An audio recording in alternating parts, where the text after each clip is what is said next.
welcome to podcast 7, Free Pizza Podcast.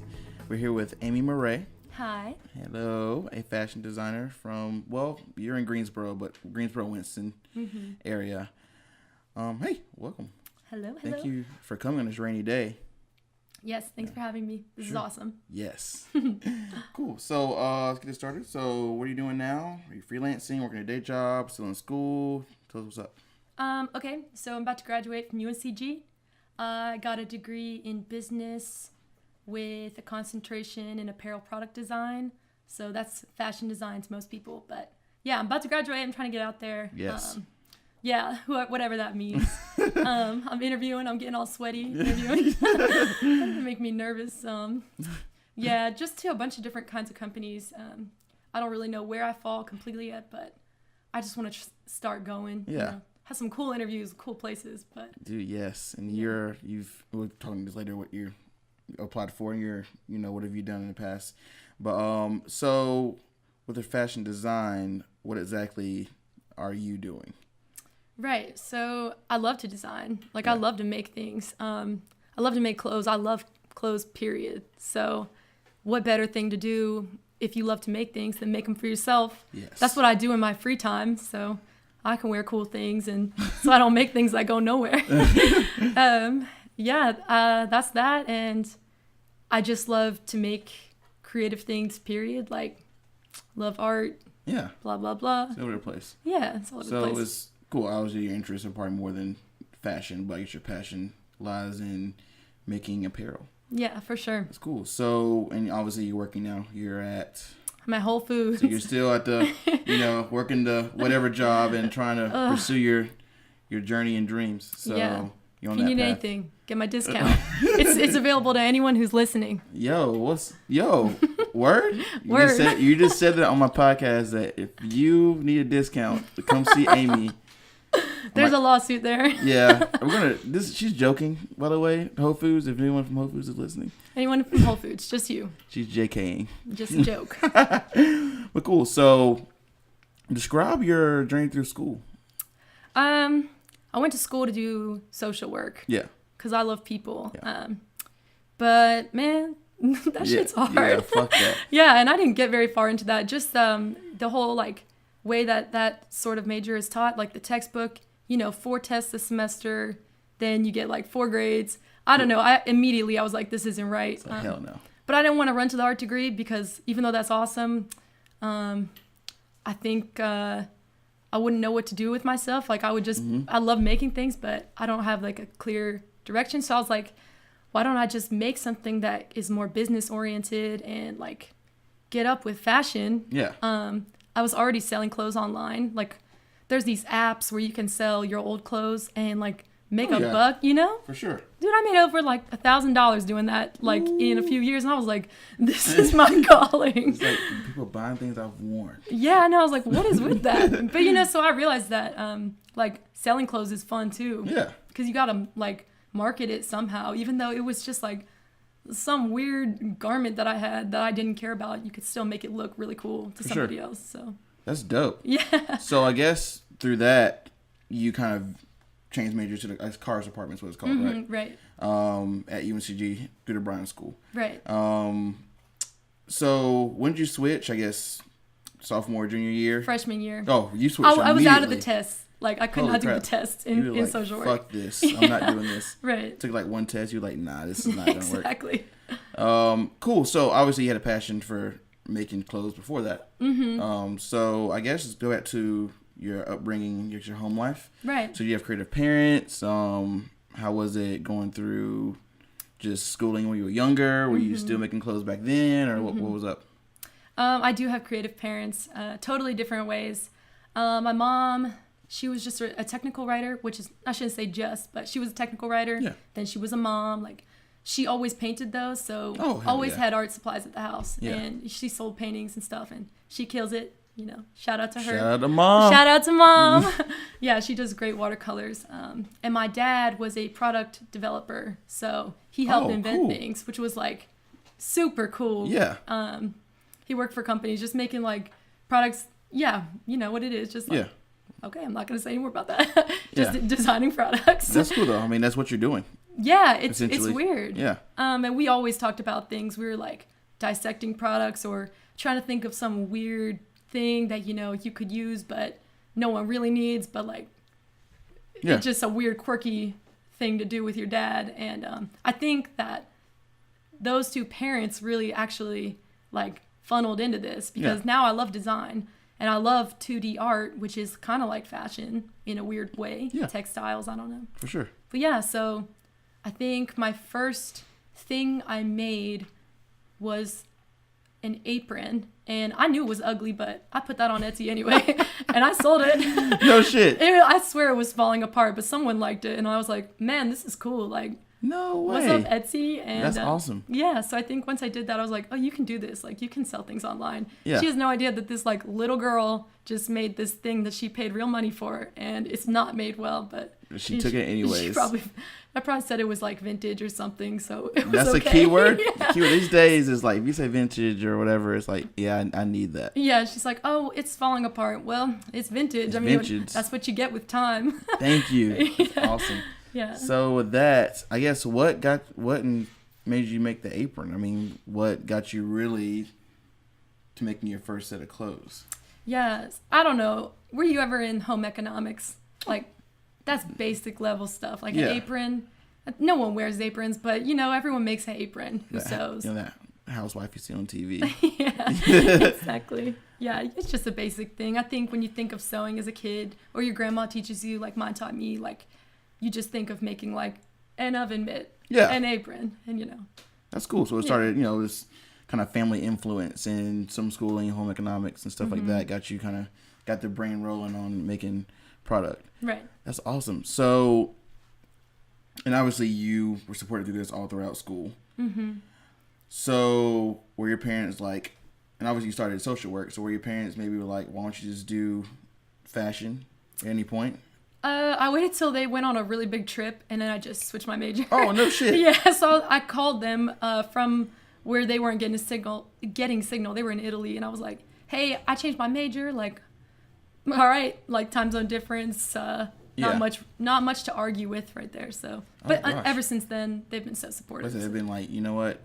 It's what you want to do. Yeah, Just freaking do it. Yeah, they're awesome. So cool. So, and obviously you worked for. Actually, I'll let you talk about that. I'm gonna bring it up. So, who have you worked for, or interned under, or whatever, throughout your recent years? Cool. So, I've been a long-time fan of Centennial. Yeah. Centennial Trading Company in Winston-Salem. Yes. Two guys who own a very cool slow fashion company. Yeah. That's their statement, or that's not theirs. Slow fashion? I want people to know, slow fashion. Explain what slow fashion is. Slow fashion is upcoming right now. Damn right. It's the opposite of fast fashion. So, done. Just kidding. No. Slow fashion is clothing that is transparent. You know where it came from. Yeah. Like, it's made in the USA maybe, or like another country has their own, but like fast fashion, it's all about let's get it out there. Let's get it out there as fast as possible. Yeah, it's trending, blah, blah, it's cheap as fuck. Who cares? Right. Who cares who's making it? Yeah. Who cares about their life? But slow fashion is like the opposite. And that's like a really big movement right now. So. That's awesome. It's like the kind of the homegrown kind of blood, sweat, and tears. It's made by hand. Right. You know, just whatever. And the dudes, Eric and Johnny. Yeah. Run Centennial, who were amazing. Shout out to both of you guys. Yes. So definitely maybe talk about how it was working for them, what you've done for them, and kind of that whole process. Cool. Yeah. So once I got in with them, I was stoked because I thought they were so cool this whole time. But yeah, they let me hang out in the shop, of course, and do some of the watching of the shop and cutting some fabric, looking at their patterns, how their products were designed, looking at what they want to do next. Yeah. Kind of just like piggybacking on them while they did that. And the best part was when they let me help them work on a woman's product. Because I was always teasing them. I was like, man, I would wear all of this if I was a guy, but like, y'all, I'm not. Like, I want something to wear, blah, blah, blah, giving them a hard time. And they're like, well, that can be your project. Like, let's make a women's shirt. And they let me pick out the fabric, like, talk about the shape with the pattern maker, design it, wear it. That's I got my own. I love it. Yeah, and it was cool. There was a cool party for it, too. So. Yeah, so that, Oh, there was a party for that. Did I go to that? You should have gone, man. I don't know if I went or not. Oh, I'm a bad. I show bad support here, but that's awesome. That's huge. And they still sell the shirt. Yes, and we were working on a couple other things together, but I think the season was coming to fall. Yeah. And, you know, how to work on men's clothes, but I don't know. I want to see what else happens with them in that, because that'd be awesome really cool. if we can keep collabing with those dudes throughout the years. Cause I don't see that company going anywhere anytime soon. No. Which is so awesome. So cool. So, are you still there? No. It was an internship. Like a summer or something? Yeah. Yeah. Okay. So, have you worked on anything else throughout the years, or are you just doing kind of stuff on your own? On my own right now. Last semester, I went to Wales. So, that was awesome. Yeah. Holy moly. How was that? It was so cool. I miss it all the time. But I went into their school, or I studied at a school there, and did this thing called surface pattern, which I'd never heard of. And that's just textiles. Like, I don't know why we call it. I don't know why we call it different things, but it's designing patterns, and we got to work with H&M. So it was a huge company. Yeah, it was cool. I learned to like screen print and do like laser cutting and all this stuff for making a cool textile, and worked with them, the director of their textile design of H&M. Holy crap. It was so cool. I was like, why don't we do things like this in America? Yeah, but they came from Sweden because they're based there. Yeah. And they collaborated with us, and then they left, and they were like, all right, you got this whole semester to work on some stuff for us and make stuff, and it was really cool. Holy crap. So did they give you stuff to make, or did they just give you kind of a do whatever you want? So how was that? They gave us guidelines. Like, they kind of talked about how the store is built and like the kind of customers that they have, like maybe a more athletic tailored person, or like a really girly person, whatever you want to call it. And they sort of said pick one and then design for it, and it really helped because it helped me sort of figure out like what my voice was as an artist for clothing and textiles, and maybe like more 2D stuff. And that's worked out really well for me because I've been able to like make more 2D art since then. So that's cool. That's perfect. Yeah. So when you're given this, like obviously you're drawing it, picking the fabrics or material, right, and you're making it. Yeah. So that's a whole this insane process. I'm sure it's kind of tedious. So what do you? This is probably more to you. What do you like making? Like, what is your favorite thing to make?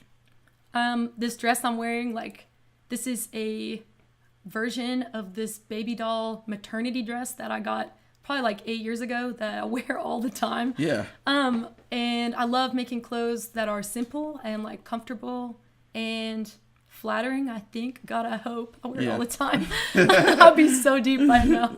I just love making clothes that make people feel comfortable and feminine in my case, and just like happy and confident.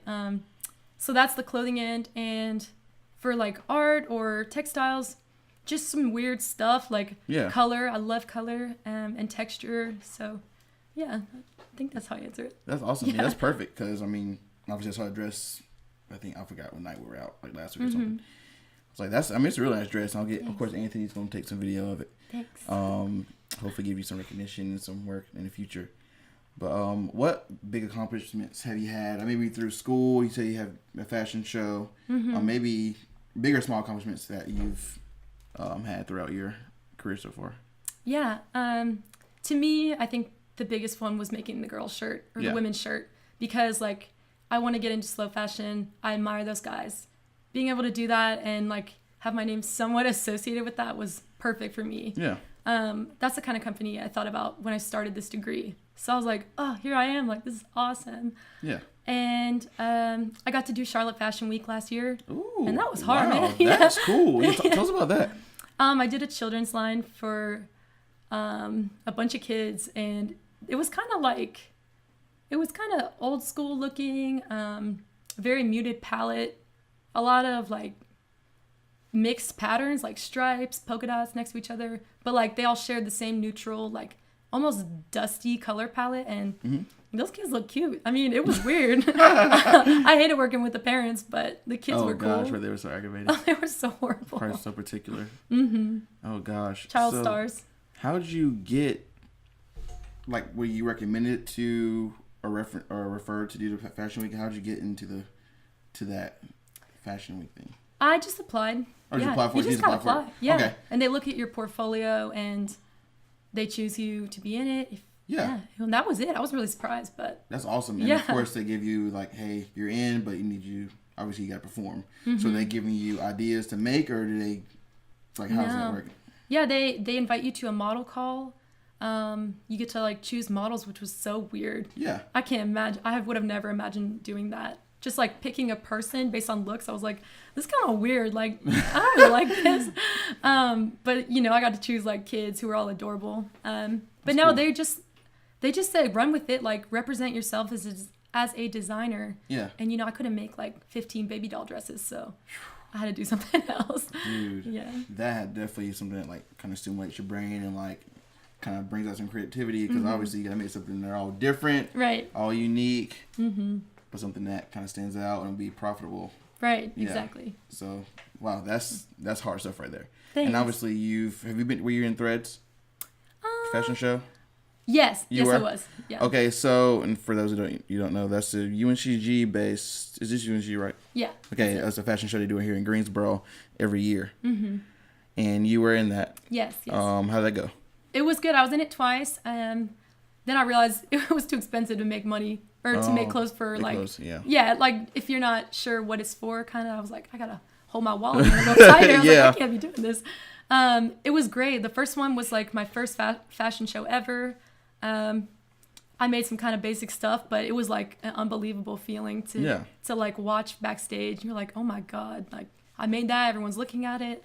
And then I did a contest for it. It was fun. Threads is cool. Like Threads they give is you dope. that platform. So yeah, and you have to do that when you're in cars, right? No, you do have to do it. You have to be in Threads. I don't know if you have to do the show. Okay, but you have to be somewhat associated with it. So when obviously you did the show, which is great, bring awareness to you, which is awesome. So when it comes, and I don't know much about just the fashion world, but what designers and maybe clothing designers do you look up to? Cool. So there is this woman named Grace Coddington who's like my ultimate role model. Like if she writes a book, I'll buy it right like that, no matter how much it is. She's the creative director of Vogue. And okay. Oh, awesome. Hell yeah. She's so cool, man. Like she's part of the Devil Wears Prada movie. Like she's one of those little key characters, you know. She's not that person. Yeah, but still. Like she needs representation. And she is just this wonderful creative woman with this crazy red hair and just has this really weird way of thinking and putting things together, like photo shoots, and has an eye for fashion, of course, because she's in Vogue. And so I think she's like my biggest role model. So that's good. Yeah, that's awesome. So she's cool. This is your biggest. You don't have any maybe anyone local or anything like that? Yeah, I mean, okay, I look up to everybody who's doing it right now. Okay, every small business, I think that's crazy because I'm like, you're doing it. So, other influences would be people who are making the local business thing happen, like Raleigh Denim. They're killing it with the jeans. Oh yeah, up of course. in Raleigh, like they got slow fashion going. They're killing it. Cleur, that's a place in Winston. It's like a maker space. Yeah. Shout out. Awesome. Yeah, shout out to Cleur. It's like a collaborative of all these makers, including some fashion, some ceramics, art, magazines, jewelry, everything a girl could ever want. Yes. In this awesome space, just made by really cool people. Something that I think would be so cool to do someday. Start something like that. That's awesome. Yeah. Anybody who's making their dream come true with design and making things are all influencers. That's for sure. I mean, it's cool to see that hustle and see the results of people's hard work. So yeah, definitely shout out all those companies and Grace, who you mentioned. Yeah. Maybe to look that up because I don't know who she is, but I know Vogue is obviously a known publication, so Vogue. She's definitely doing whatever she's doing. She's doing it very well. Cool. So let's see, where do you want to end up as far as a career? Are you trying to open your own shop, or you just want to have everything online, or what's up? I want my own shop. It would be sweet. Yeah, who doesn't? What fashion designer doesn't want their own shop? I want a place where my friends come, we hang out. Yeah. They want to wear the clothes. Maybe they don't. Who cares? Yeah. But like, I want to make things for people like me who love clothes and maybe custom, I don't know, something like that where I can just like make my friends happy, make girls like me happy, people like me happy, and you know, just get to share this with other people. And I also wouldn't mind working for another company that has like a similar vision, because I don't need to be the center of it. Like if there's something cool going on, that's cool. I'm in there. Yeah. So I think it's a very attainable goal for you. Yeah. I hope. Where would you want to be as far as like a location? Here. So you stay around North Carolina? Yeah, okay. For sure. Perfect. I mean, it's a great state to be in. It's very, to me, up and coming as well. Mm-hmm. I mean, as far as being a destination in the United States. So I think that's a very good thing if you were to remain around here. Yeah. That's awesome. For sure. So obviously you're still making your way and you've been through a lot already. So what advice would you have for people who may be interested in clothing design, maybe people who are already kind of in it, but maybe, you know, have no idea where to really go with it? What advice do you have for those people? Mm-hmm. I think the most inspiring people are the ones who just do it. Like, I know a couple people who have the same degree as me, and they've made their own shows. They've made their own magazine about their stuff, like have their own websites, model, take photo shoots. And then there's people with my degree who do nothing. Yeah. And they'll go work for someone and it'll be awesome. And that's just as cool. But, I mean, if you want to be creative, you want to be known, like, you want to share this, you got to get out there and make stuff. You got to wear your own clothes so people can see. Oh, without a doubt. Yeah. And why wouldn't you be? Yeah. And you got to know also that, like, the fashion industry isn't always very kind, and you're going to have to put up with some people. Yes. The devil wears Prada, there it is again, is very real. Hey, it's got some personalities. So, yeah, I think just learn from people regardless of, you know, maybe how they behave, but just watch people and see what they did. Do what they did, learn from it, make it your own. Yeah. Just do it, really. Hey, perfect, simple advice, but very true advice. Mm-hmm. Cool. So where can we reach you as far as social media? Instagram. Woo woo. Follow me. Just kidding. Amy Moret, Instagram. Coincidentally, website, amymoret.com. Cool. Yes. Check her out. Check out her clothes. And get her some business, give her some busy work, because she's going to kill it one day. I have very high hopes. Thanks. And I think in her, she's going to do it. But thank you for coming. Thank you, Daniel. Yes, for sure. And again, like what you heard, like what you see if you're on YouTube or the podcast app, please subscribe. Yes. Please give me reviews, bad or good. Give me your feedback. And thank you again for listening. Free pizza. Free pizza.